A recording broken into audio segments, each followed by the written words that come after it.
மாறிடுது. கண்டிப்பா. ஒரு ரிலேஷன்ஷிப்குள்ள மெயினான விஷயம் என்ன அப்டின்னா, ஒருத்தர் விட்டு குடுக்காம இருக்கணும் அப்டின்றது.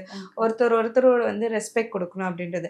ஃப்ரெண்ட்ஸ்ன்னும்போது நம்மள பத்தி அதிகமா தெரிஞ்சவங்க. ம். ரொம்ப நாள் நம்மளோட ட்ராவல் பண்றவங்க அப்டின்றபோது, நீங்க வந்து ரிலேஷன்ஷிப்குள்ள இருக்கிற பிரச்சனை. அதாவது relationship is different from friendship. Yes. ரிலேஷன்ஷிப்ல உங்களுக்கு வர பிரச்சனைய நீங்க ஒரு ஃப்ரெண்ட் கிட்ட போய் சொல்லும்போது, அந்த ஃப்ரெண்ட் வந்து என்னன்னா, இப்போ ஃபார் எக்ஸாம்பிள் என் ஃப்ரெண்டு கிட்ட சொல்றாங்க அப்டின்னா, அந்த ஃப்ரெண்டுக்கு என் மேல ஒரு ஒப்பீனியன் இருக்கும். என் மேல ஒரு மதிப்பு இருக்கும். என் மேல ஒரு அன்பு, கேர் இதெல்லாம் இருக்கும்போது, இந்த மாதிரி ஒரு அக்யூசேஷன் வருது. உங்க ஃப்ரெண்ட் இப்படி பண்ணிட்டாங்க.